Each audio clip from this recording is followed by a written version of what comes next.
32 Angler. Yes! 16 K.O.-Tickets. Boom! 8 Battles. Ja! 6 Finalisten. Das gibt's doch nicht. 3 Zielfische und ein Pokal. Der YPC Bank 2024 wird präsentiert von der Anglerschmiede, dem Online-Weg zum Angelschein. Hearty Rice, feel the difference. Und Lure Drop, jeden Monat Weihnachten. Hallo liebe Zuschauer und herzlich willkommen zur 14. Episode des YPC Bank 2024 und damit zur Entscheidungsfolge in Gruppe C.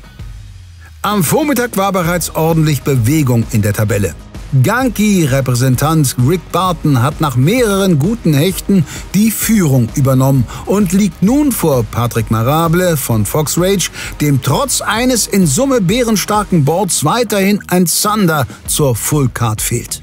Dahinter haben sowohl Veit Wilde von Seika Pro als auch Luis Mendes von Leech einen Riesensatz nach oben und damit zugleich ihren katastrophalen ersten Turniertag weitestgehend vergessen gemacht. Durch sind die beiden hier aber natürlich noch längst nicht. Newcomer Nico Brom von Tailwalk hat mit seinem 1,16 Meter Hecht nach wie vor die Trumpfkarte in dieser Gruppe, wird zum Weiterkommen aber auf jeden Fall den noch fehlenden Fisch zur Fullcard benötigen. Das gleiche gilt im Grunde auch für die letzten 3 Teilnehmer, nur dass sie jeweils noch mehrere Lücken auf ihrer Karte füllen müssen. Christopher Jung von Shimano kann sich den Zielfisch immerhin aussuchen. Nace Sebastian Bienapfel hat bisher ausschließlich Hechte fangen können und Paolo Baraggioli von Mollix sucht schon seit Tagesbeginn verzweifelt die Barsche. Langsam macht sich beim Italiener Ratlosigkeit bereit. I don't know. What can I do, guys? I don't know. I really don't know what can I do. I'm speechless. I don't know what fucking happened here. Anscheinend ist Petrus heute auf meiner Seite, spielt in meinem Team und ja, ich habe 4 Stunden Zeit, dicke Barsche zu fangen. Und das werde ich versuchen. Also, seid gespannt, ob der Plan aufgeht. Für mich geht es in die entscheidende Phase. Bisher noch kein Glück gehabt. Wir versuchen es jetzt einfach weiter. Ich habe noch 1, 2 Stellen, die ich jetzt ausprobieren werde, in der Hoffnung, dass wir da unsere Barsche und Zander noch finden. Wir geben Gas, Route raus, ab die Fahrt. Ja, langsam wird es mal Zeit. Eine von diesen Brücken muss mir doch jetzt mal hier den so lange erhofften Hecht bringen. Hier hatte ich im Training auf jeden Fall auch Hechtkontakt und ich hoffe, dass das jetzt wieder der Fall ist. Das wäre schon nicht schlecht. So we arrived at a new spot. We're now on a big river. We've been pike fishing in the morning. That went okay, so pretty happy with the result. We still have a small perch on the board and I want to get a bigger one. So we switch over to a river, a big tidal river. And we're going to see if we can get a few perch here and possibly upgrade that one. Ja, willkommen zurück. Schon wieder schleppen. Nee, da wo ich die Abmoderation der letzten Folge gemacht habe, bin ich jetzt einfach gestartet.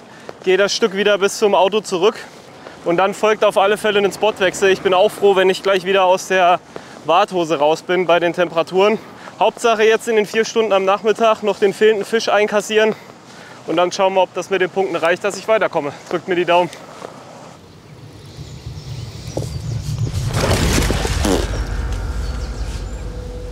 Heute läuft's. Mini-Fische. Diese blöden, untermaßigen Zander. Die haben mir letztes Jahr schon das Genick gebrochen. Davon habe ich 10 Stück gefangen knapp. Okay, Zander hat keine Lust. Wir gehen jetzt Hecht angeln. Oh, that's a missed bite. That's a missed bite. Shit. It felt like a zander bite, so, but at least we know there's fish here.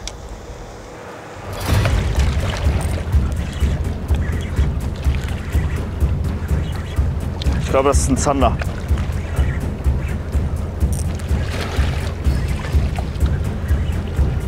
Ja, das ist ein ZT.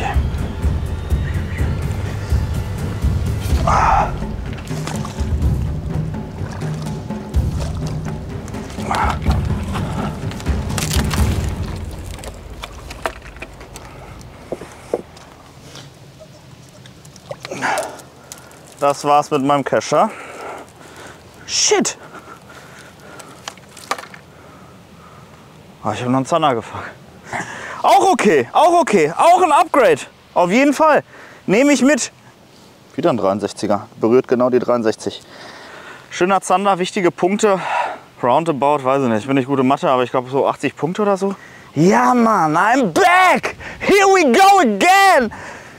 Ja! Geil, ey. Nochmal schönes Upgrade. Ups, das war nicht sehr klug. Scheiße. Ja. Hose dreckig, Stimmung steil. Mit seinem zweiten guten Zander verbannt Luis einen 25er Barsch vom Board und schiebt sich an Veit vorbei. Nach der ersten Euphorie drängt dann aber doch das Kescher-Malheur ins Bewusstsein. Natürlich auch kein Panzertape mit. Oh, Jesus, ey, wie kriege ich das jetzt hier gefixt? Viel Sekundenkleber. Viel Sekundenkleber und dann einfach das nächste Element da drüber stülpen. Vielleicht schiebe ich dann noch ein paar Stöcker oder Äste oder so dazwischen. Fusch am Bau. Ja. Also, falls ihr einen kaputten Kescher haben solltet, schickt ihn gerne zu mir, Big L Fishing GmbH. Wir machen Ihren Kescher wieder ready. Sieht doch aus wie neu. Wir probieren was anderes. Ich fahre jetzt zu einem anderen Spot, der liegt quasi auf dem Weg. Wenn da nichts geht, auf zum Barschspot. I'm never lucky.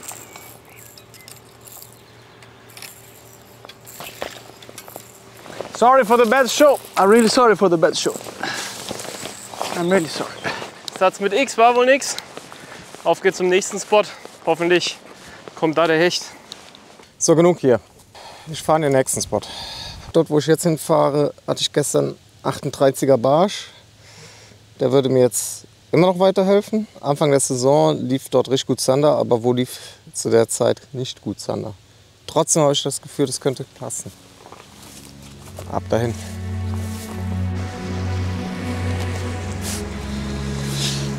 Oh.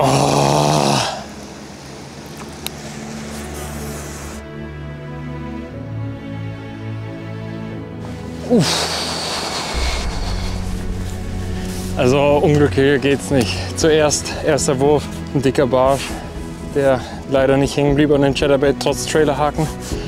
Jetzt einen Wurf gemacht und leider hier an der Kante vorne direkt abgerissen.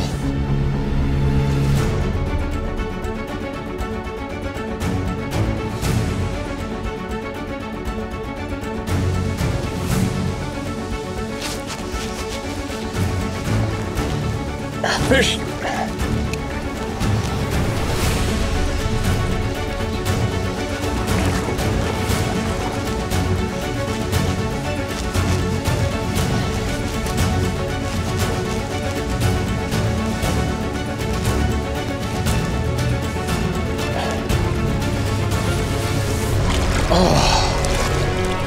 Kleiner Zander. Vielleicht ist er groß genug, wir messen ihn schnell. 42 genau. Unfassbar, was so ein kleiner Fisch an Erleichterung bringen kann. Das ist auf keinen Fall der, den wir gesucht haben. Aber 42 ist genau genug, um ein paar Punkte zu sammeln. Schnell wieder zurück, vielleicht kriegen wir noch einen größeren. So, nachdem ich jetzt lange mit dem Predator gefischt habe, bin ich jetzt umgestiegen auf den Venom in 1005. Und der hat zum Glück Erfolg gebracht. Auf geht's, komm, wir müssen weitermachen. Ja, Leute, leider hat das hier bis jetzt mit dem Hecht immer noch nicht geklappt. Und das Gute ist, ich habe immer noch 3,5 Stunden Zeit. Das ist viel Zeit. Aber ich habe das Gefühl, dass es an dem Gewässer hier heute nichts wird. Weil im Training war das hier nicht so schwierig, einen Hecht zu fangen. Und ich habe am ersten Tag den Fehler gemacht, dass ich dann mich an so einem Gewässer festgebissen habe. Und ja, nicht so gut dabei weggekommen bin. Den Fehler möchte ich heute nicht machen, deswegen Gewässerwechsel. Ich kann mir einfach vorstellen, dass die Hechte hier heute zumindest nicht so gut drauf sind, aber das kann woanders ganz anders sein. Ja, wir sind hier am zweiten Spot angekommen am Nachmittag. Hier sollte jetzt auf Hecht gehen. Ich sortiere mir hier gerade noch meine Sachen zusammen. Hier ist jetzt so ein kleinerer Graben, so ein Abzweig quasi im Endeffekt von dem Gewässer, wo wir eben waren. Und hier sind ein paar Seerosenfelder. Und deswegen hoffe ich, dass ich hier zwischen den Seerosen zumindest jetzt den Hecht schon mal fangen kann. Ich habe mir auch 2 Topwater-Baits wieder reingeschmissen, ein Stickbait, ein Popper. Und werde das auch mal probieren, vielleicht klappt es ja. Und ansonsten muss halt ein Chatter oder ein Jerkbait das Ganze richten. So, welcome to the beach. Gonna drink some beers, have a nice swim. What do you like to catch here? Pike and perch. Okay. There's a chance to catch both. But today seems that the lucky don't help me a little. The luck, it's over. Yeah. Seems that for me, I mean, I don't know, for the others maybe it's better, but for me, for the moment, it's super bad. Oh yeah, yeah. So, 3. Spot für heute. Mal schauen, wie es läuft. Ein VW, der heute Morgen schon hier gestanden ist, ist genau vor uns wieder weggefahren. Und da habe ich die Befürchtung, dass er hier geangelt hat. Und naja, aber trotzdem will ich es zumindest mal ein Weilchen probieren. Weil dafür war es einfach in der Vergangenheit zu gut. Aber wenn ich hier sehe, wie krass das Wasser gesunken ist, ich bin gespannt. Egal, immer weiter, immer weiter. Fisch on! Fisch on, Barsch! Ab, ab, ab! Fuck! Da war der Barsch. Oh Mann! Oh shit! Da war er. Oh nein, nein, nein, nein, nein, nein, nein, nein, nein. Ach, komm, ist nicht so schlimm. Man kann nicht alles haben im Leben. Komm, come on. Wo einer ist, sind noch mehr. Fisch on! Jetzt aber. Jetzt aber. Jetzt aber.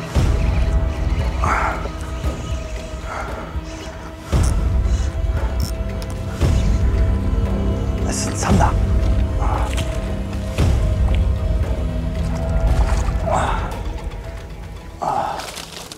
Ein Zander auf Schotterbett. Okay. 65,5, also ein 56er. Schön, kleines Upgrade. Ich freue mich sehr darüber. Sehr schön. Ich weiß nicht, was ich sagen soll. Es läuft heute wie am Schnürchen. Zwar wieder nicht der beschworene Zielfisch, dennoch klettert Luis weiter unaufhaltsam nach oben. Obwohl das Board des Dortmunders inzwischen aber wirklich passabel ist, könnten ihn Patrick, Veit und Nico trotzdem mit jeweils nur einem Fisch wieder einkassieren. Und auch Sebastian scheint sich zumindest wieder auf Schlagdistanz anzunähern. Fisch.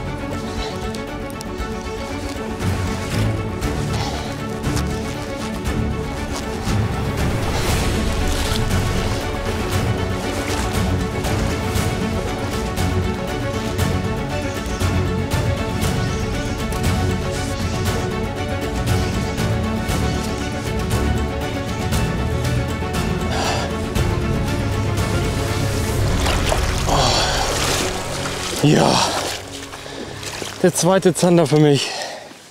Der ist ein bisschen größer als der erste. Auch wichtige Punkte. So, Fisch ist vorne dran. 48,5, 49. Yes. Zweiter wichtiger Fisch. Boah, ich bin so außer Puste. Ich sag's euch. Unfassbar. Was so ein Fisch ausmachen kann an Erleichterung. Lass uns den kurz zurücksetzen.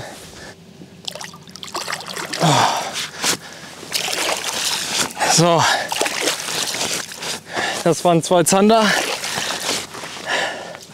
Ich denke, bevor ich jetzt anfange, hier die Zander abzugraden, werden wir weiterfahren an den Barschspot in der Hoffnung, dass wir jetzt noch einen guten Barsch erwischen. Denn vielleicht ein zweiter großer Barsch könnte den kleinen Zander rausschmeißen. Ich bin erstmal fein für hier. Wir fahren weiter. Klingt nach einem soliden Plan. Sebastian kämpft sich peu à peu zurück. An anderer Stelle scheint Paolos mentaler Akku langsam aufgebraucht. I less energy. I don't have any more energy. I don't have it.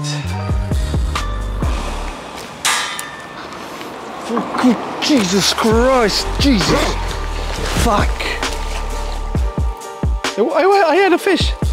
Oh, jeez. I had a fish on. Small fish. Small perch.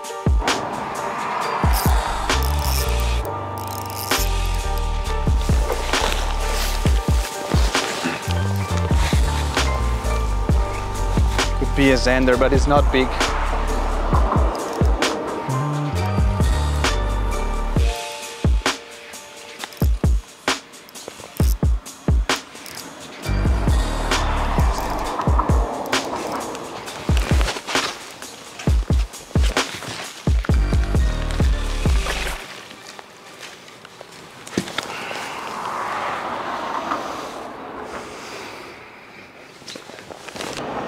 $58.5. I'm starting fishing for pikes, and then I tried small baits under the bridge, and here we are, 58. Let's go, let's continue. Go.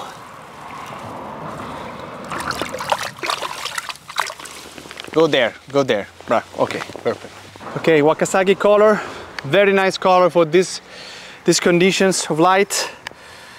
It's one of the best color I really love. I love bright colors and this color. So normally in my selection there's 2-3 colors, not more. Green one like the citrus, and the Wakasagi never is always with me. It's a really nice color that I love it. I trust in it, so always with me. Petrus hat Paolo also doch noch nicht aufgegeben. Mit einem guten Barsch wäre der Italiener wieder im Rennen um die Qualifikation. Rick wiederum könnte mit einem solchen sogar YPC-Geschichte schreiben.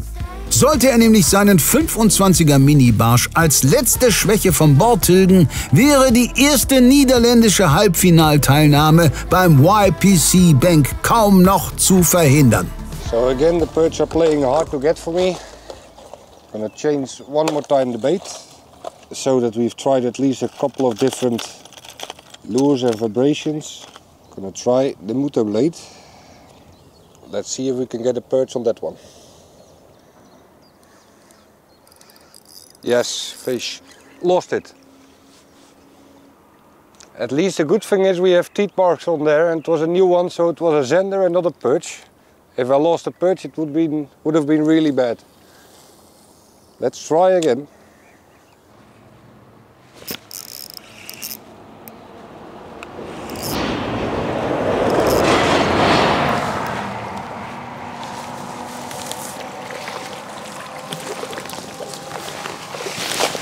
Good perch. Okay, it's not so big, but at least it is.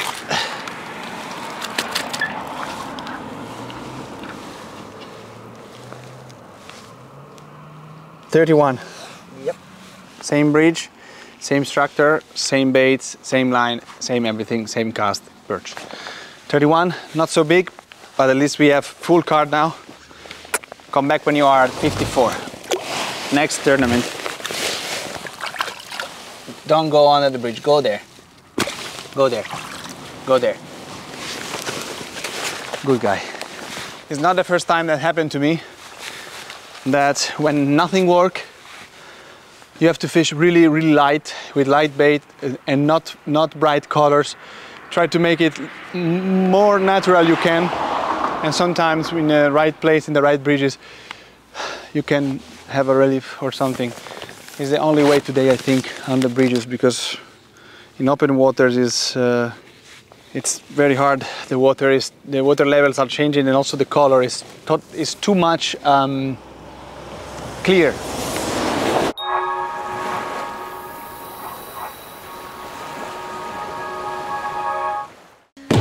Hi Leute, ich bin Leo und mein Lieblingszielfisch in den heimischen Gewässern ist natürlich der Barsch. Das liegt nicht nur an der enormen Kampfkraft oder diesem super schönen Äußeren, sondern natürlich auch an der Möglichkeit, ihn auf unterschiedlichste Art und Weise zu beangeln. Und genau dafür geht der Lure Drop Limited Perch Edition in eine weitere Runde. Für nur 69,99 € findet ihr hier drin 17 perfekt aufeinander abgestimmte Produkte von den absoluten Top-Herstellern im Warenwert von 140 €.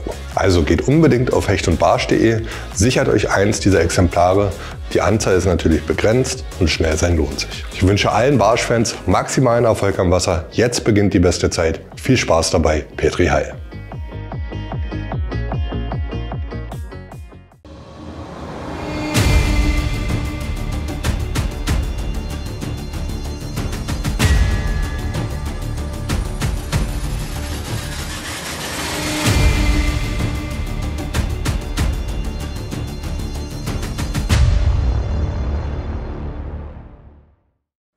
€150 Angelset geschenkt. Das ist doch bestimmt Beschiss. Nee, das gibt's zu jedem Angelscheinkurs nur für kurze Zeit gratis dazu. Ach, das ist doch einer wieder Spittelschrott. Guck mal, alleine die La Mystique von LMAB kostet 90 € im Laden. Oh, da ist doch keine Rolle dabei. Klar, guck hier, von Abu. Mit geflochtener Schnur sogar. Nee. Doch. Aber die teuren Köder musst du dir noch kaufen, oder? Nee. Oh. Köder und Zubehör sind auch dabei. Mach keinen Scheiß. Das klingt wirklich gut. Also, auf geht's. Angelset sichern, Kurs auf anglerschmiede.de buchen und dann ab ans Wasser mit dir.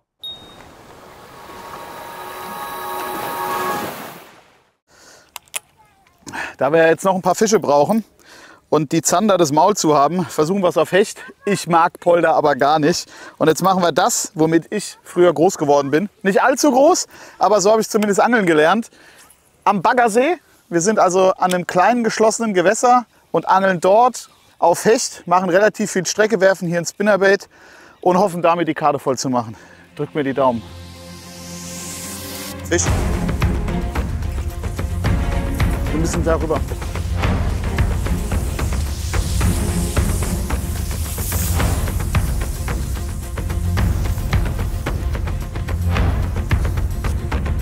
Ah fuck, jetzt habe ich meinen Kescher da liegen lassen. Hä?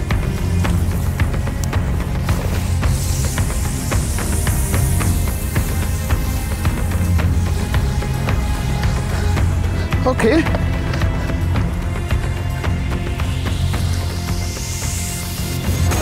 Scheiße.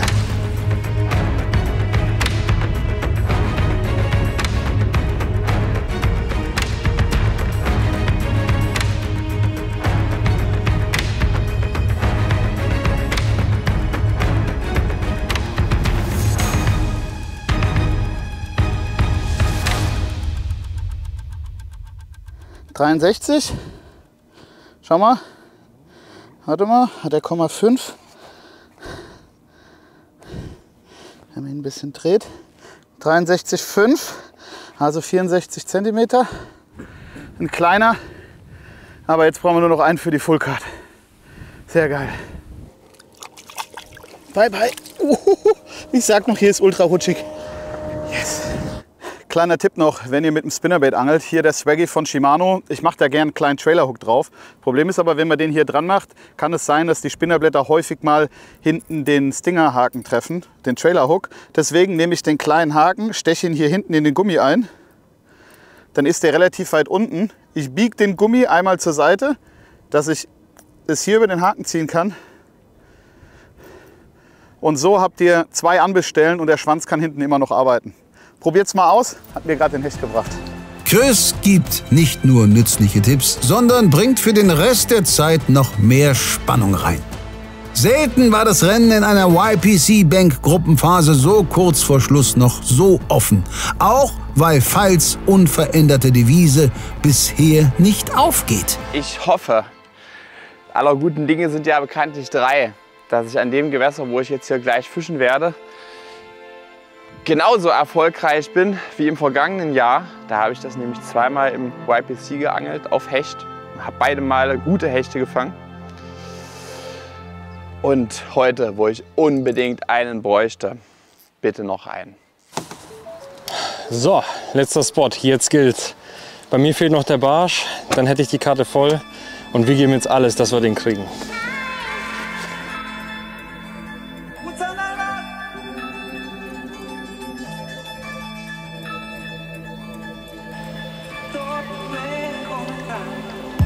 Oh, Biss gehabt. Ganz hier im Flachen.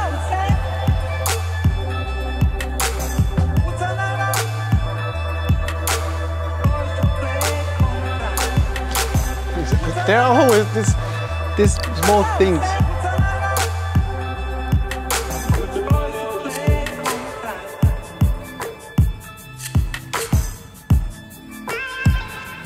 Yes. That probably is a Zander, but doesn't matter at all. At least we have again a fish. It's a little baby Zander.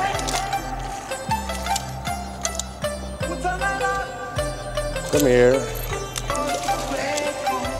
A perch this size would be great, so don't measure it, we don't need it.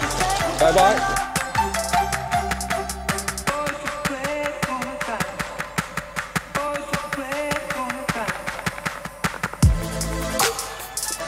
Fisch on. Fisch on. Bitte. Sei ein Barsch.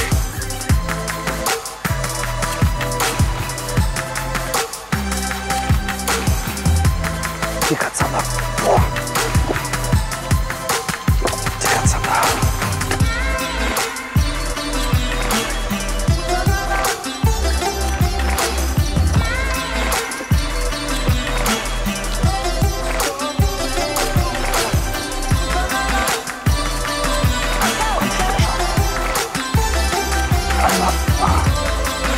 Einmal müssen wir nochmal. Funktioniert. Oh. Oh.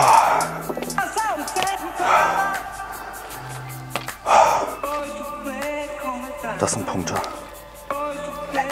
Ganz im Flachen hier. Ich habe den mit der Strömung über die Steine gejiggt. In der Strömung. Boah, das ist ein guter.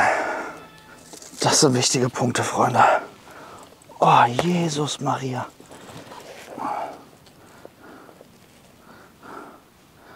Berührt genau die 71. Alter, ein 71er Zander. Here we go. Das sind Punkte. Das sind Punkte. Damit haue ich meine kleinen Barsche endlich außer Wertung. Sehr schön. 71er Zander. Boah, was für ein Biss. Oh, ich kann es nicht glauben, Freunde. Ey, ich kann es nicht glauben. Der erste Tag lief so katastrophal. Ich habe, glaube ich, nur noch einen Barsch in der Wertung. Also 5 von 6 Fischen, die ich in der Wertung habe, die habe ich heute alle gefangen. Es ist unglaublich. Es ist unglaublich. Hätte ich am ersten Tag gar nicht aufstehen brauchen, hätte ich einfach im Bett liegen bleiben müssen. Gut, ich muss jetzt noch gucken, dass ich wirklich den Barsch bekomme. Ich bin eigentlich hier für große Barsche. Aber diese Zander nehme ich natürlich gerne mit. Ja. So, das ist die Farbe. Ihr habt es ja schon oft beim YPC gesehen, dass ich die gerne benutze. Vor allem, ich sage jetzt mal, an sonnigen Tagen im Sommer, wenn ich auf Zander, aber auch auf Barsch unterwegs bin. Dieses Motoröl mit dem roten Schwanz in Kombination ist einfach eine Waffe. Hat ein paar Glitzerpartikel, die reflektieren aber so ein bisschen das Licht. Und ja, das ist ein Zander, der kann sich sehen lassen. Also das fängt man im Turnier nicht immer. Ich kann es nicht glauben. So, ich mache mal eine kurze Pause, 2 Minuten. Und dann geht's weiter. Wieder 25 Meter weiter. Nächste Lücke suchen zwischen den Bäumen und alles schön abfächern. Kurz überlegen, taktieren. Ich mache jetzt auf jeden Fall hier noch eine halbe Stunde weiter. Mal gucken, was kommt. Vielleicht kriege ich ja noch den dicken Barsch und dann kann ich sagen, ich habe alles gegeben. Wahnsinn! Der Barsch von Tag 1 hat zwar noch entscheidenden Wert, hauptverantwortlich für die erstmalige Führung ist aber natürlich der brettstarke Zanderscore. Bemerkenswert übrigens, während Luis Zetti um Zetti in seinen notdürftig reparierten Kescher buxiert, sucht Patrick in derselben Zone bis dato völlig vergebens. Übelster Gehirn. Die Zeit läuft immer weiter. Man macht sich immer mehr Gedanken. Reichen 5 Fische? 5 Fische ist so wenig. Ich meine, die Punkte sind top, aber die Zeit läuft ab. Oh, da war er, da war er! Fuck! Nein! Scheiße, da war der erste Biss. Oh, aber nach wenigen Würfen schon. Vielleicht ist er noch heiß, vielleicht kriege ich ihn noch. Das war... Oh, Kraut dran, scheiße. Mann, vielleicht einfach dieser Hecht, der da gerade hinterher kam, den Köder verfolgt hat, wenn der jetzt einfach noch mal beißen würde und dann hängt, dann ist das Problem erledigt. Auf jeden Fall gleich schon nach kurzer Zeit hier was passiert. Das macht schon mal Hoffnung, aber lässt sich leider nicht noch mal blicken. Fuck.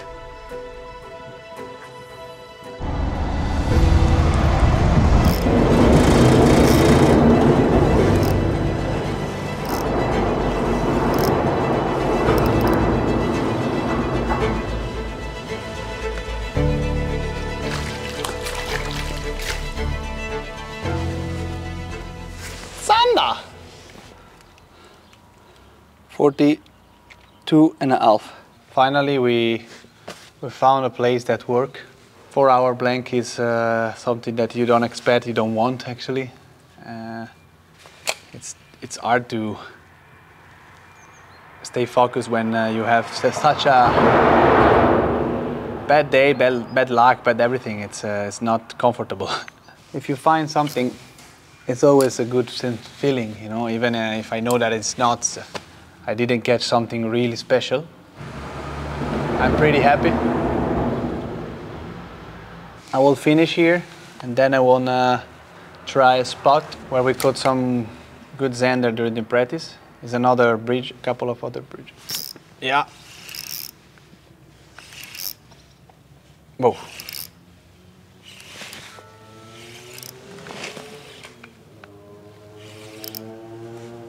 This is a perch, I think.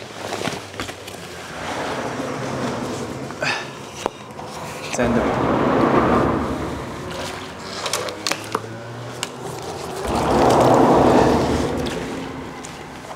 $42.5.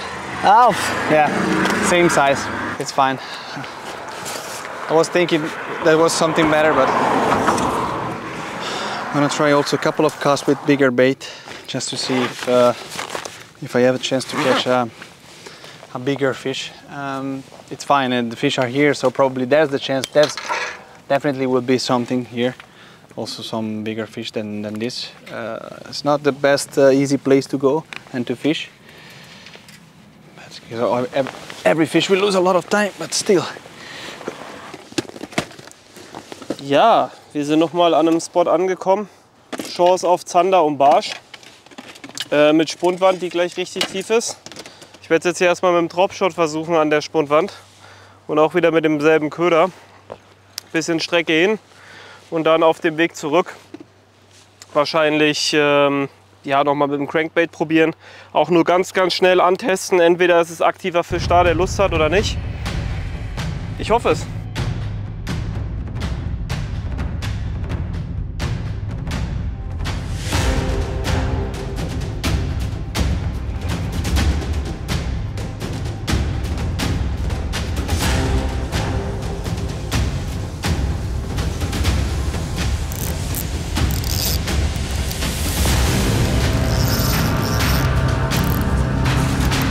Fisch.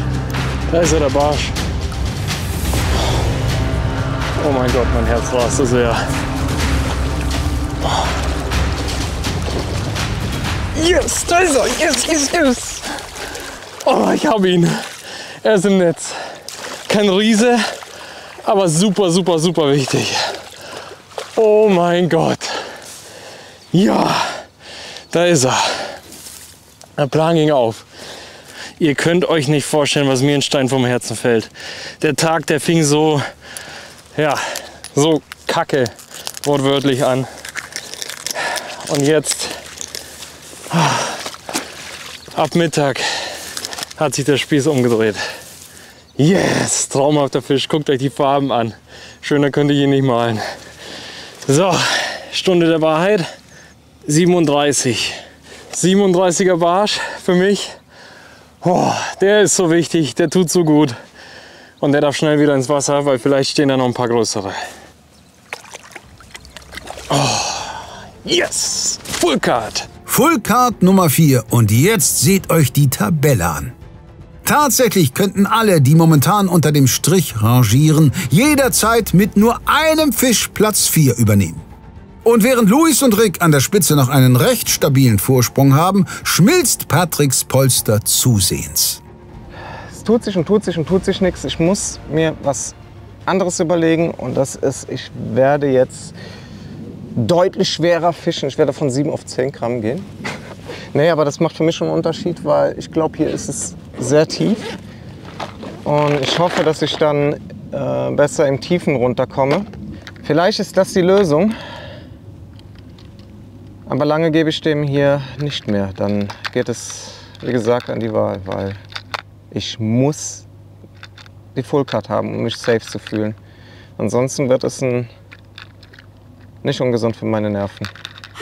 Überhaupt nicht.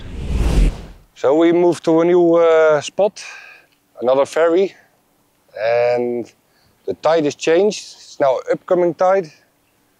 So we're gonna check around this area. Again with hard baits and soft baits, and again we still need a perch, so wish me luck. Fisch! Kleiner Zander. Ja, er könnte knapp das Maß haben. Ist schon mal im Kescher. Es ist zu knapp. Das heißt, der geht auch schnell wieder zurück. Der Pentashed von Adusta hier in so einem Gelb-Chartreuse-Ton. Den habe ich damals schon als Muster oder noch Prototyp gefischt. Hier erstmalig in Holland habe ich auch genau die Farbe bekommen. Ich habe damals das hässliche gelbe Entlein getauft, aber das Ding hat so krass rasiert. Also ich glaube, so der ein oder andere Kollege, der jetzt gerade zuschaut, der wird jetzt schmunzeln und jetzt fängt er mir hoffentlich den letzten Fisch, den ich brauche. Oh, nein! Yes! Yes, yes, yes, yes, yes, yes. Er ist nicht groß, aber...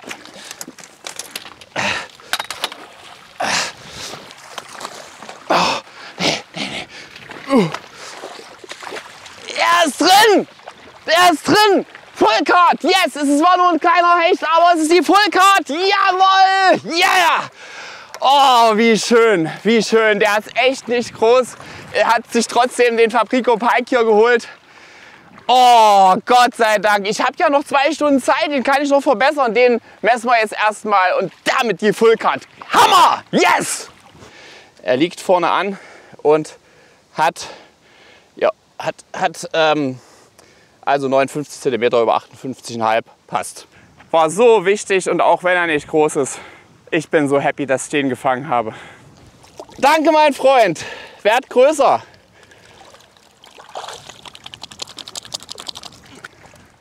Juhu. Oh. Ey, da fällt so eine Last von einem ab.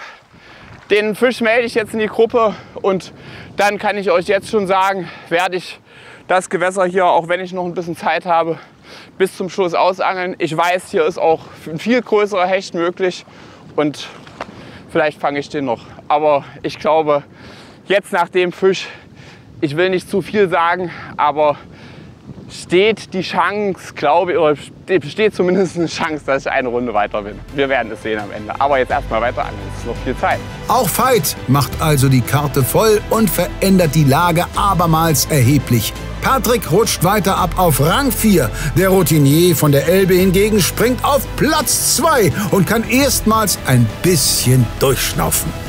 So, jetzt kann ich mir natürlich gerne mal die Zeit nehmen, euch hier noch kurz zu erklären, was ich hier gemacht habe.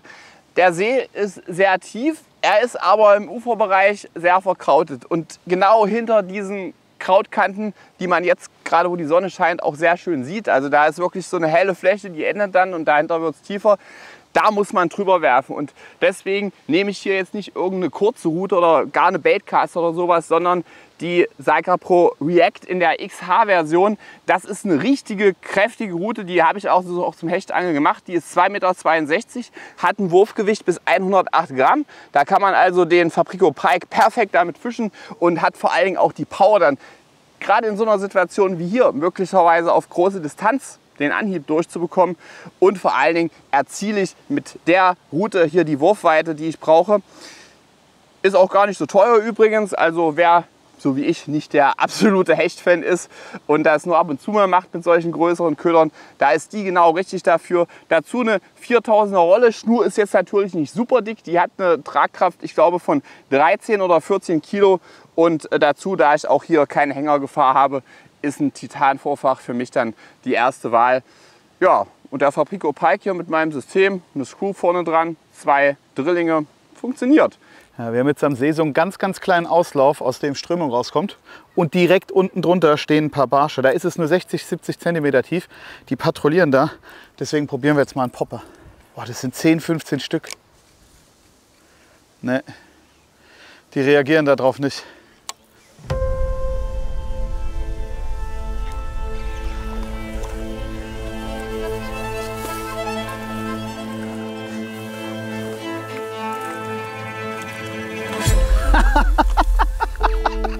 Das ging relativ zügig, ey, geil. Jetzt müssen wir nur gucken, ob der 22 hat, aber hat er. Schaut mal. Ach, der hat sogar 24, da ist die 5, siehst du das? Der ist drüber. 25 cm Barsch. Noch nie hat mich der so glücklich gemacht. Eine Fullcard, keine gute, aber eine Fullcard. Jetzt gucken wir mal, da waren noch ein paar größere dabei gestanden. Vielleicht können wir noch ein paar Punkte rausholen.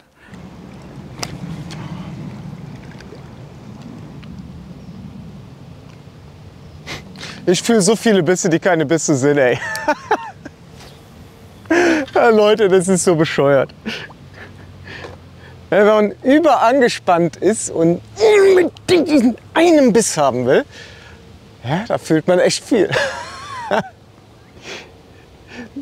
Dann sind es die berühmten Steinkontakte, die Steinbisse, so, wo man zusammenzuckt und schon einen Anhieb setzt. Deswegen wundert euch nicht, wenn ich es auf einen Anhieb setze.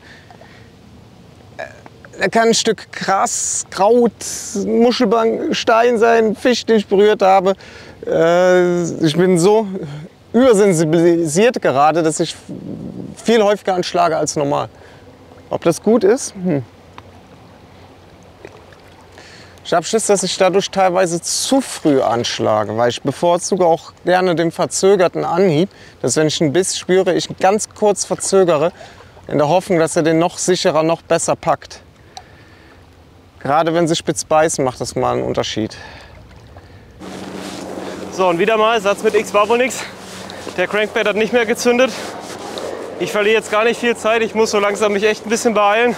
So 1, 2 Spot-Ideen habe ich noch. Ja, mit Glück kommt zumindest noch ein kleiner Barsch. Einen Spot dafür hätte ich noch im Petto. This spot was not what I was hoping for. Usually there is some perch, but at the moment nothing at all. So we're gonna move again. Die haben Spaß. Einmal Kuh sein. So, nachdem die bis jetzt ausgeblieben sind, ich mir aber relativ sicher bin, dass die Fische hier noch da sind und das Wasser im Vergleich zu allen anderen Gewässern extremst klar ist, wechsle ich jetzt mal hier auf einen 6-Inch Raven. So sieht er aus, 5-Inch Raven in C12. Eine ganz helle Farbe. Blau mit ein bisschen Glitter drin, ein bisschen weiß. Mal gucken, ob sie das interessanter finden.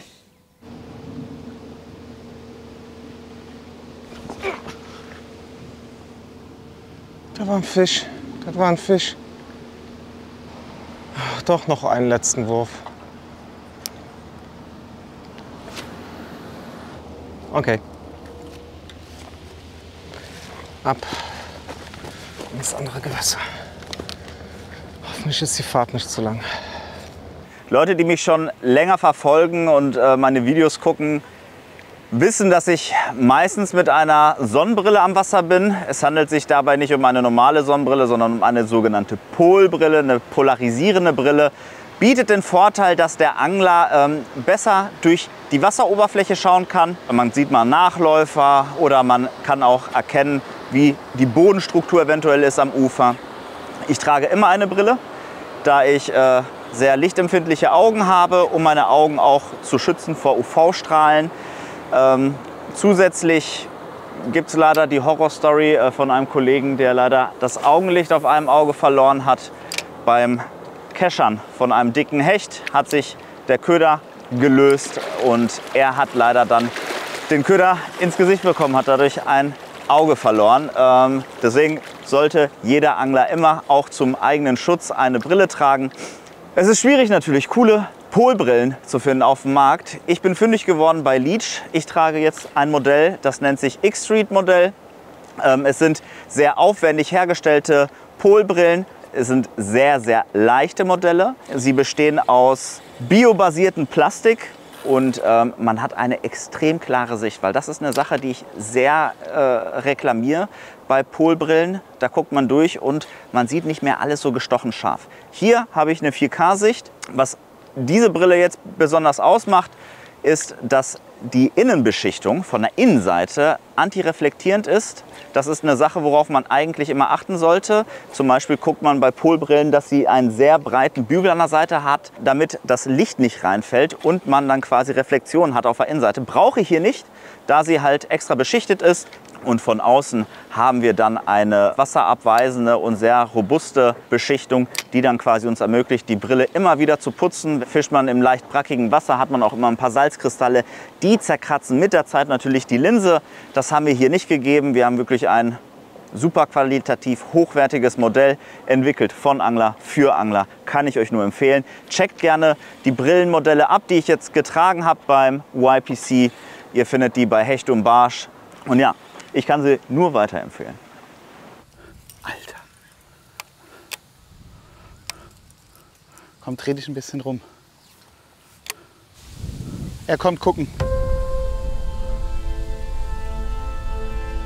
Nicht bewegen.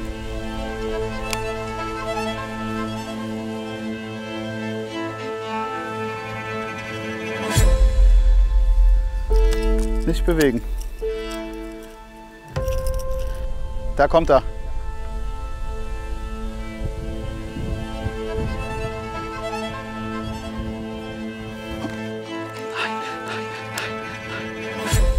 Bin hier gerade vorbeigelaufen, habe einen Blick nach hinten gemacht, um zu gucken, wie flach das da ist. Da hat es keine 20 cm und ich sehe einen Hecht, wird so um die 90 gehabt haben, der einfach kopfüber ins Gras reinguckt. Wir haben ihn Topwater hingeworfen, er ist kurz gekommen, hat geguckt, hat nicht attackiert. Dann haben wir 2, 3 andere Baits probiert. Er ist kurz hinterher, hat auch einmal zugeschnappt. Ich hatte ganz kurz minimal Druck, habe den Anschlag versemmelt und jetzt schwimmt er da irgendwo. Wir lassen ihn jetzt in Ruhe, wir gucken, wir fischen das Areal hier aus und kommen später auf jeden Fall noch mal zurück. Hoffentlich kommt noch was.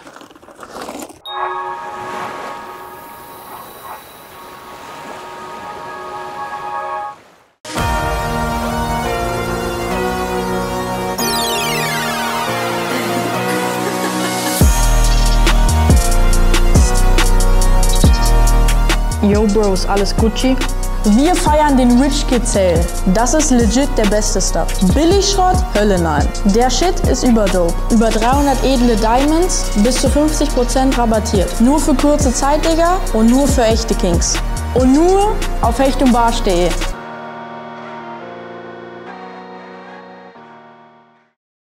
Leute, ich habe eine gute und eine gute Nachricht für euch. Zuerst die gute.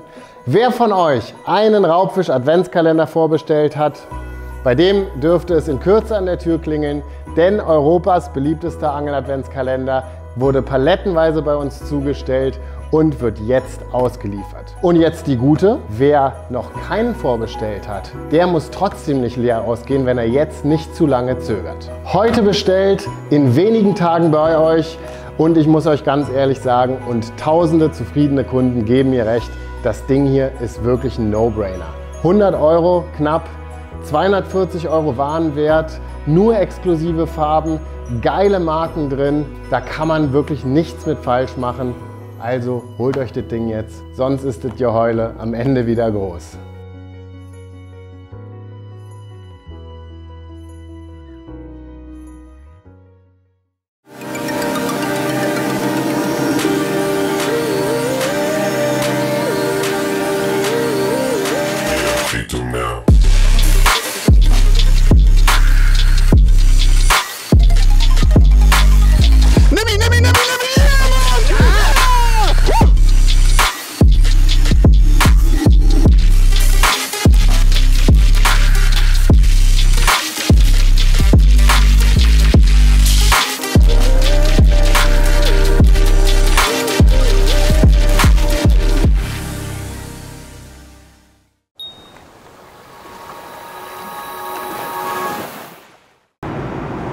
Es gibt's doch nicht. Die Zeit ist eh schon knapp.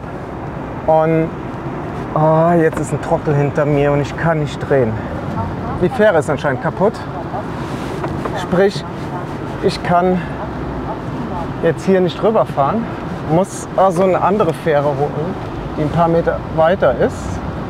In der Hoffnung, dass es jetzt schnell geht alles. Ja, ich verliere jetzt Zeit. Ich weiß nicht wie viel, aber Ziel wäre vorhin irgendwas um die 15 Uhr gewesen, dort anzukommen.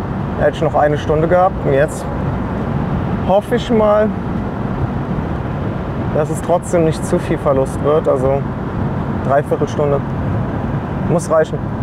Zwar ist dieser Steg hier wahrscheinlich der am stärksten befischte Platz an diesem See, aber wir haben hier ja diese Krautkante auch, aber die ist ja direkt vor dem Steg. Das heißt, ich versuche mal zu jiggen. Ich fische eine Etage tiefer damit, also ein Troubleshot, 16 cm dran. Diesmal so ein schönes Naturdekor hier. Das Barschdekor.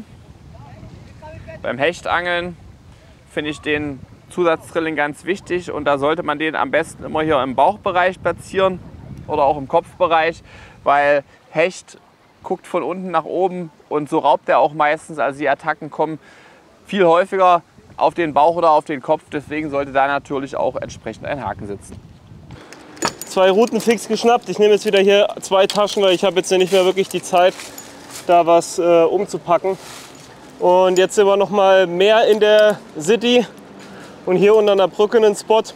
Hauptsache noch irgendwie einen Fisch in die Wertung, Zander oder Barsch, dann bin ich happy. Die Full Card ist schon so irgendwie das Ziel. Fisch, Fisch, Fisch! Yes! Oha! Der Jiggen funktioniert halt auch. Na, ist der... ist aber auch nicht viel größer als der erste.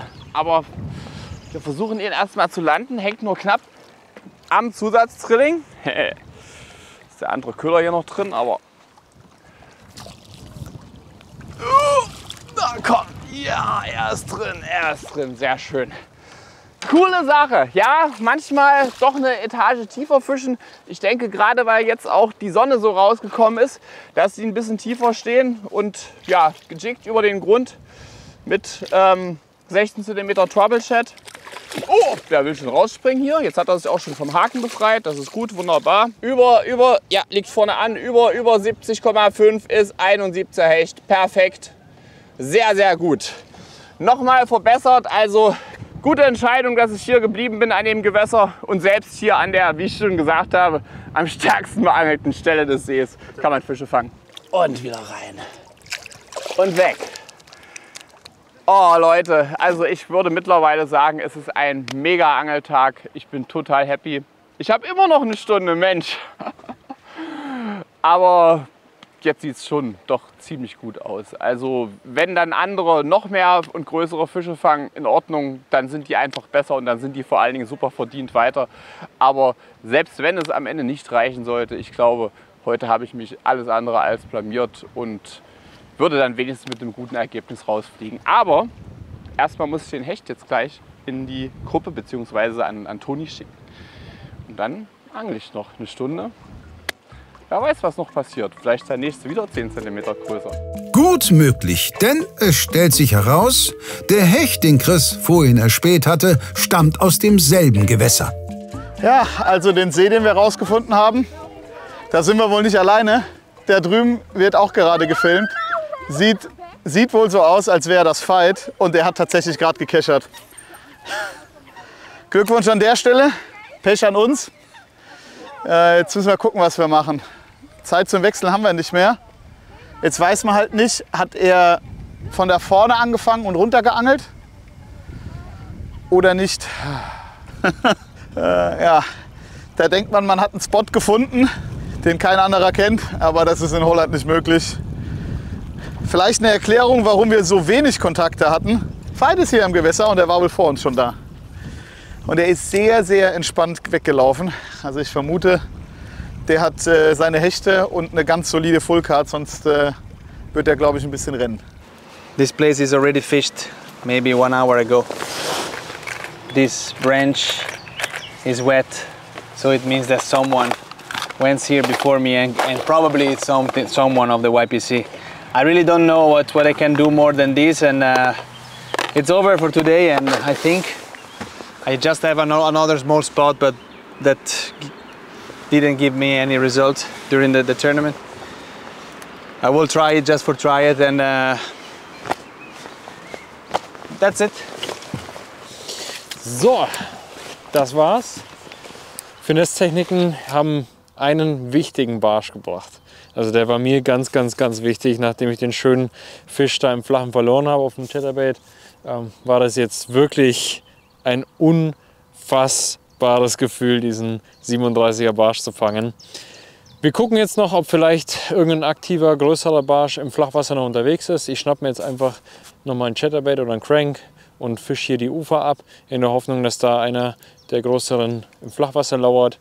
Das machen wir jetzt für die restliche Zeit und dann hoffen wir, dass es am Ende vielleicht gereicht hat.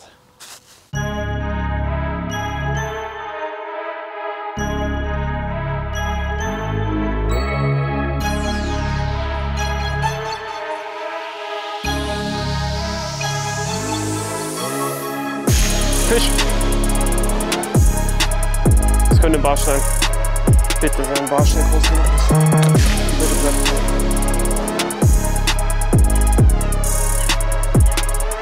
Bitte sei einfach ein Barsch.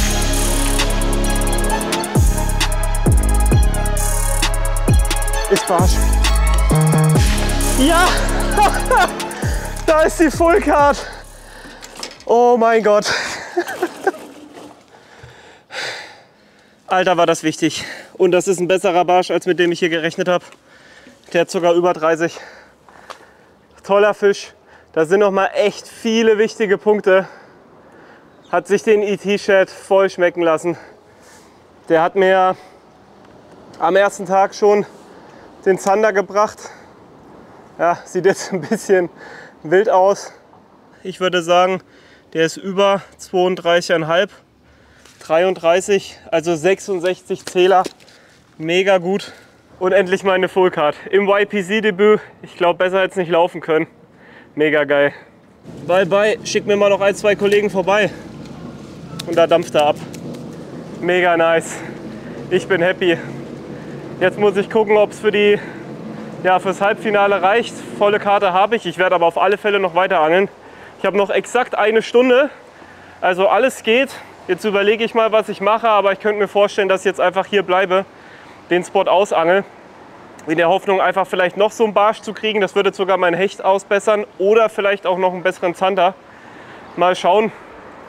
Aber ich bin happy. Mega. Nach knapp 6 fischlosen Stunden tütet auch Nico endlich die Full Card ein und damit ist passiert, womit zu Beginn dieser Folge wohl kaum jemand gerechnet hat. Patrick rutscht unter den Strich, während er zu allem Überfluss auch noch wertvolle Zeit im Auto verliert. Hei, hei, hei. Für die letzten 60 Minuten deutet sich ein Nervenkrimi an. Wir schwenken zur Beruhigung noch einmal zu Rick, der seine Barschmission am neuen Spot fortsetzt. So, we arrived at another place to try and get a perch. It's a smaller river, we don't have any stream out here, so we're gonna go with a very light jighead. So we're gonna try with a bumpy here, 7.5 centimeters, so that's a really small bait. At least for me it's a really small bait. Usually when I go for a perch, try bigger baits, but for the moment we just need to improve a 25 centimeter perch, so even 30 centimeters will do for some extra points. So we're gonna go with a small lure and see if we can get a perch.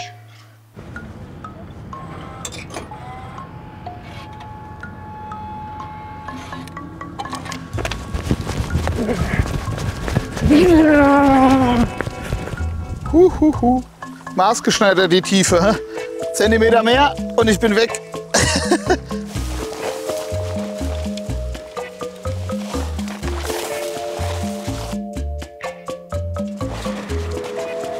Not catch a shit like this. Why I'm so like this? Why? Every time the same shit. I have another spot, but it's like 30 minutes driving. incredible, man. Every time. Shit happen every time. Warum funktioniert es im Training und nicht, wenn man angelt? Im Turnier. Kaum stacheligen Freunde. Seid cool drauf, beißt, macht mich glücklich.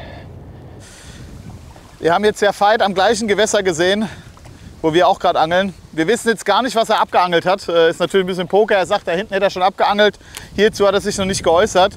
Da vorne ist aber so eine heftige Schilfkante, da kann er gar nicht angeln. Ich habe eine Warthose an. Ich probiere es da an der Stelle. Ich habe gesehen, an der Stelle, an der ich angeln wollte, wo wir wussten, dass ein großer Fisch steht, hat Veit tatsächlich einen Fisch gefangen. An der Stelle Petri. Jetzt muss ich gucken, wie ich da hinkomme. Der Wind drückt hier perfekt auf die Seite. Also eigentlich gute Hechtbedingungen. Hoffentlich ist hier noch nicht allzu viel geangelt worden. Ja, Christopher ist doch noch da. Der steht da hinten mit Warthose im Wasser. Ich habe gewechselt auf Crocs. Und er hat aber diesen ganzen Bereich hier ausgelassen. Und hier kann jederzeit hier ein Hecht kommen. Eigentlich, deswegen gehe ich jetzt noch mal ein Stück hier in die Richtung, will ich ihn damit schon ein bisschen verwirren. Das will ich jetzt auch überhaupt gar nicht bestreiten. Denn er denkt wahrscheinlich, wir haben diesen ganzen Bereich hier noch nicht abgeangelt. Dabei ist die Ecke, wo er da hinten steht, nicht nur der Spot, wo ich den ersten Hecht gefangen habe, sondern auch der Spot, den ich hier heute in dem See am intensivsten befischt habe. Also kann natürlich sein, wenn er jetzt mit einem anderen Köder dort, das werde ich ja am Ende dann sehen oder heute noch erfahren abends, wenn er jetzt mit einem anderen Köder da rangeht, dass er noch einen kriegt. Aber wir haben da auf jeden Fall schon ordentlich geangelt. Deswegen nehmen wir uns hier noch mal das Ufer vor, was er ausgelassen hat. I think we're gonna try another spot because this is also not helping me. The perch is just really hard for me.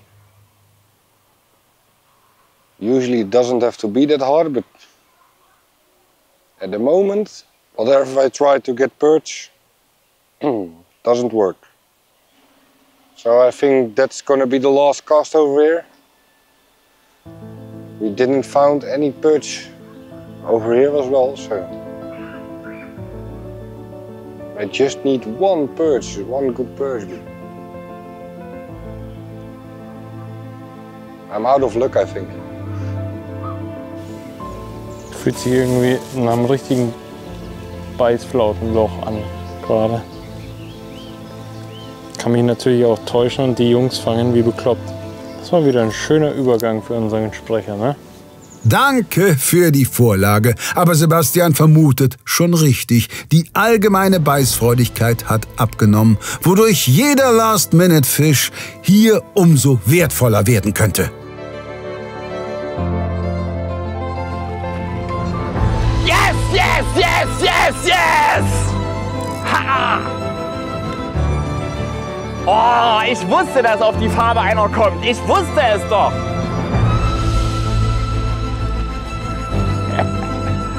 Ich glaube aber, er hat keine Verbesserung. Vollkommen egal. Vollkommen egal. Okay, also macht er irgendwas anders als ich.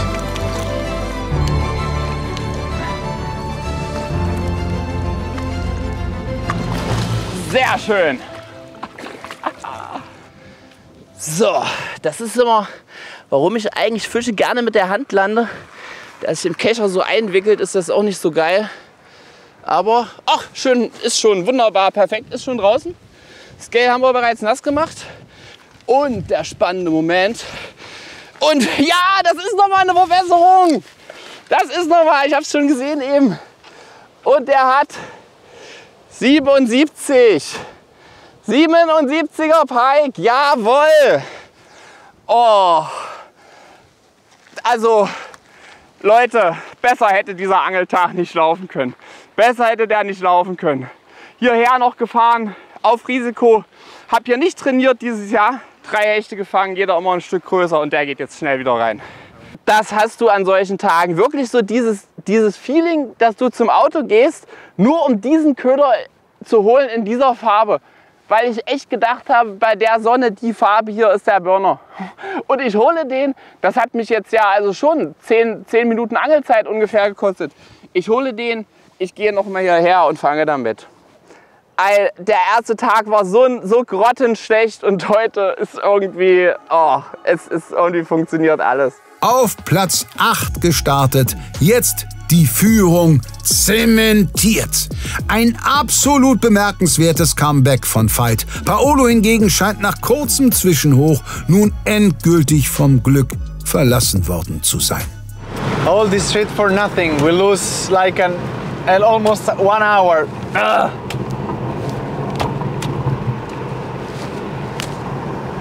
But it's not a bad decision. You don't know this. You don't know what happened. You don't know the future. This is bad. Next time I will call some magician, the one that read my hand or something, the cards, to tell me the future. But it's the good thing about the competition. The only good thing for you, not for me. So you can see the stress of the people. You can see how it is important reach the point sometimes, and how it's good, how you feel good when you catch something after 4 hours of nothing. And that's it. Sorry, dass ich jetzt so eklig bin, aber ich brauche die jetzt. Ich brauche die jetzt. Fisch, Fisch. Nein!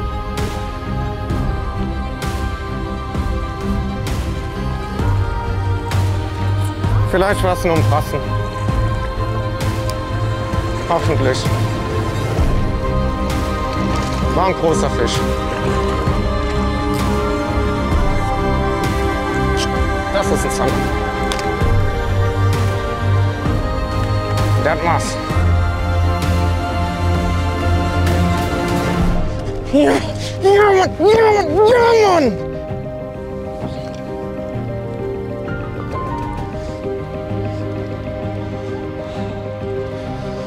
Ja!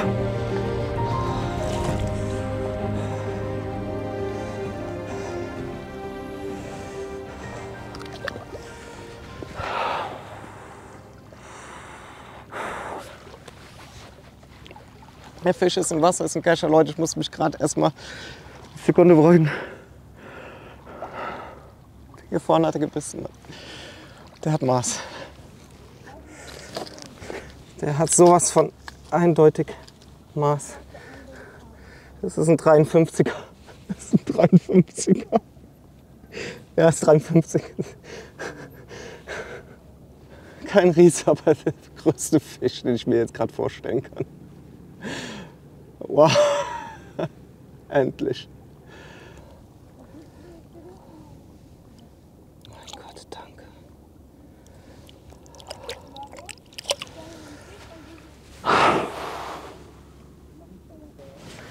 Das macht mich, bringt mich noch um, diese ganze Scheiße, dieses Nerven, diese... Oh, Junge. Oh, Gott sei Dank. Gott sei Dank. Vollgott. Sorry für meine Leute, für meine Hopser gerade eben, aber da ist jetzt alles aus mir rausgebrochen. Das ist einfach, boah, 7,5 Stunden Anspannung, um diesen verdammten Fisch zu fangen. Und dann kommt der, nachdem man gerade irgendwas Besseres verloren hat, oder dieser Biss. Und oh, das ist ein Zanderbiss, das ist ein Zander. Der könnte Maß haben, der hat Maß, der hat Maß. Oh, und dann ist er ein Kescher. Oh, Scheiße, ist das geil. Ist das geil. 2 Fische heute, 2 Fische bis nur gefangen. Aber beide haben mir Punkte gebracht. Was für ein Ritt! Erst desaströs gestartet, dann famos zurückgekommen. An Tag 2 zunächst Spitzenreiter, anschließend Stück für Stück ins Niemandsland der Tabelle abgerutscht. Nur um sich am Ende knapp 20 Minuten vor Schluss auch bei seiner 4. Teilnahme das Ticket für die nächste Runde zu sichern. Zum Runterkommen folgt ein fixer Blick auf das Erfolgssetup. Ja, jetzt noch mal kurz was zum Köder. Es sollte nicht anders sein. Ein Klassiker. Der Zander Pro-Shed. Der Zander Pro-Shed in 10 cm. Ja. In einer Klassikfarbe. Also es ist Hot Tiger. Und tatsächlich ist das eine Farbe, die ich ganz gerne auch bei trübem Wasser verwende. Ist zwar nicht UV-aktiv, hat aber einen so starken Kontrast in diesen Gelbton. Zander mögen Gelbtöne. Dann noch ein bisschen Orange drin. Hat mir schon viele Fische bei trübem Wasser gebracht oder auch nachts. Ja, die Rute hat sich jetzt auch bewährt. Hat heute 2 wichtige Fische an Land gebracht. Wie ich gesagt habe, die Special Shad. Genau dafür ist sie gemacht, fürs Jiggen. Nicht für die Vergewaltigung mit Finesse-Methoden wie gestern von mir. Dafür gibt es andere Routen. Aber zum Jiggen macht sie Bock.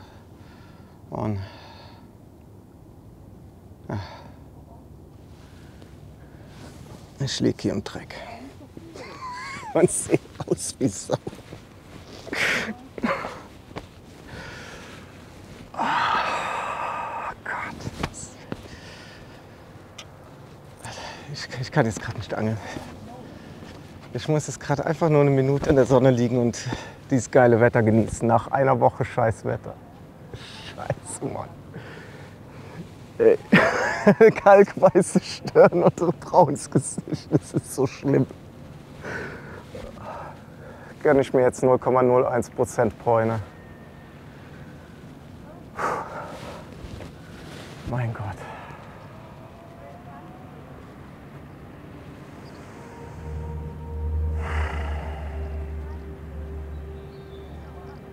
Aber wir haben noch Angelzeit und ich hab Bock. Ich kann doch nicht liegen.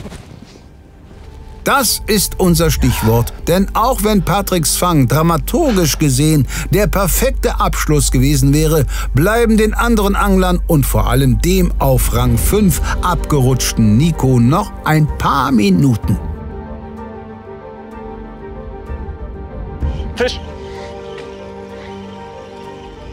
Es wird ein Barsch sein, ein kleinerer. Ja, wirklich ein kleiner. Nee. Und dann darf er wieder gehen.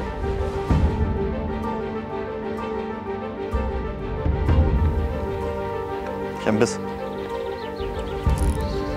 Oh, das war ein Barschbiss, das war ein Barschbiss. Das war ein Barschbiss.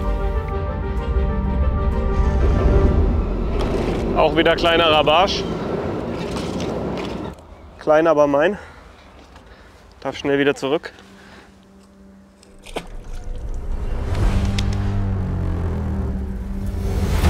Oh.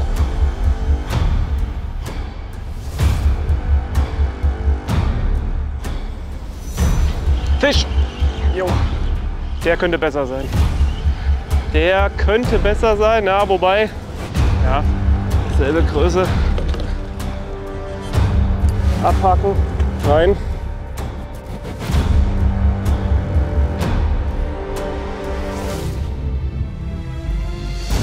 Fisch, Fisch, Fisch, Fisch, Fisch! Das gibt es doch nicht! Also fühlt sich nicht schlecht an, muss ich sagen. Ich habe es jetzt nicht gesehen, ich glaube, es ist jetzt nicht irgendwie 1 Meter oder sowas, aber fühlt sich erstmal nicht so verkehrt an, der Fisch. Oh, das kann doch nicht sein. Echt noch mal einen drauf bekommen. Echt noch mal einen drauf bekommen. Oh, schön. Naja, so groß ist er nicht. Hat sich kurz gut verkauft, aber ich finde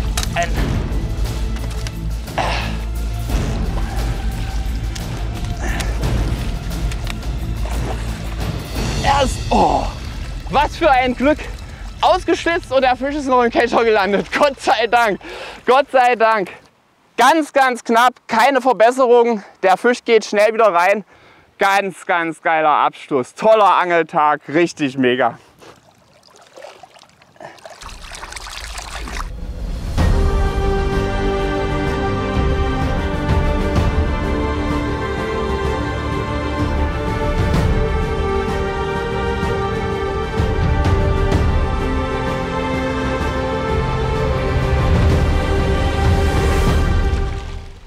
So, liebe YPC-Zuschauer, die letzte Minute läuft. Nochmal richtig weit hier rausschmeißen und damit beende ich einen richtig, richtig tollen Angeltag, nachdem der erste Tag so eine riesen Enttäuschung war und wirklich, ihr habt mich am Boden erlebt.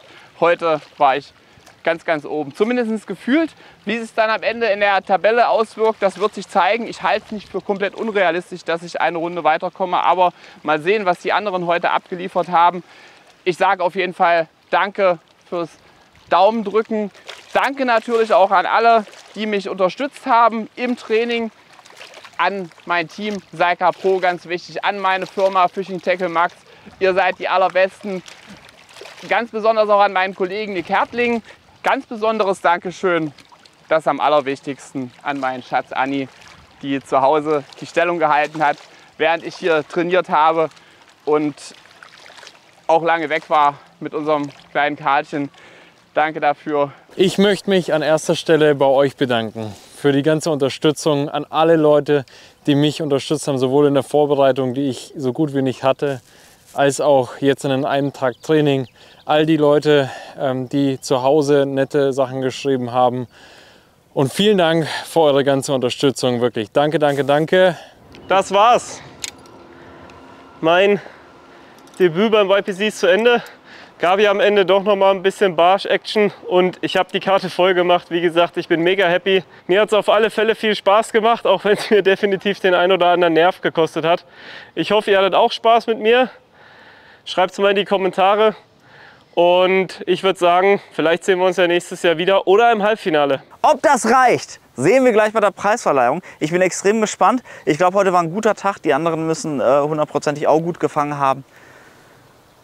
Mal schauen, was wird. I think we still have a pretty strong card, but the perch is way too small, and that's something I'm really afraid of. But I don't know what the other guys did. We're gonna see it later this afternoon. Es ist zwar eine Full Card geworden, allerdings keine wirklich gute mit irgendwie 388 Punkten. Minimalziel Full Card ist erreicht, aber ich glaube, in der Gruppe wird es verdammt schwer. What a stressful day. At the end, I'm happy that I show you something. It was crazy for me, and I didn't expect this result. I had really good practice in this area, but the river changed. The river changed completely, and so for me it was a kind of bad thing.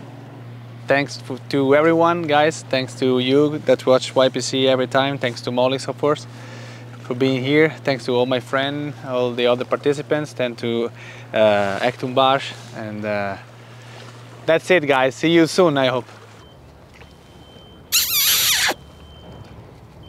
Tag 2 ist vorbei. Und ich habe über 500 Punkte. Ja! Kranke 2 Tage.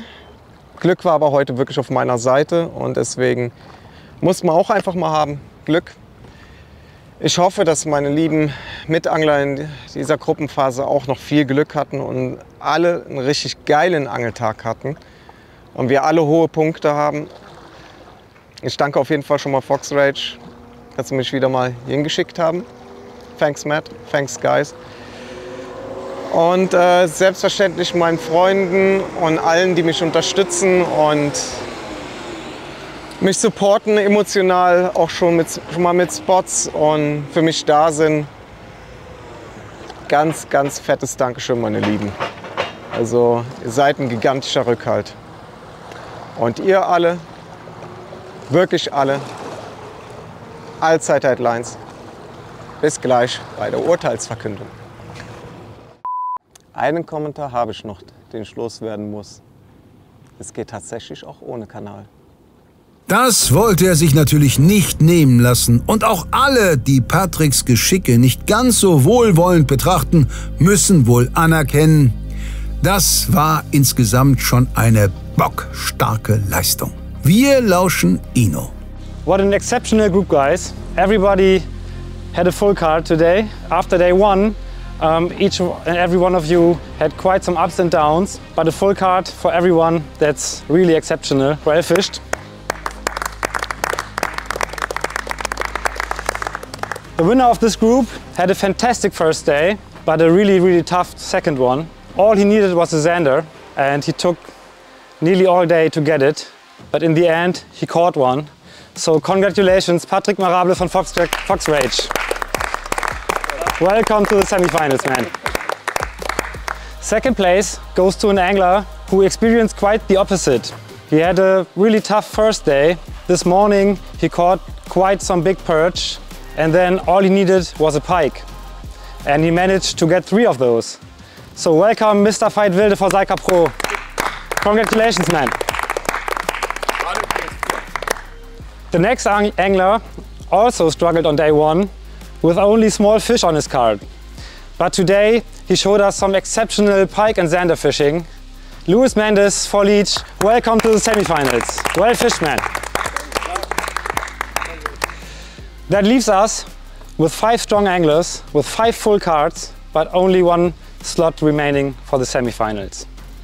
Rick, you started really strong, quickly climbed up the leaderboard, but then during the day you got dropped by every fish caught by your opponents. Paolo took your spot for quite some time, but then Nico kicked him out when he filled his card. And did you guys know that there's a Dutch curse haunting this tournament? So far, no Dutch angler made it past the group stage. But in this crazy group, even an angler who caught the 2nd biggest pike in all of YPC Bank history has to go home. So Rick, congratulations for breaking the curse, man. Well fished.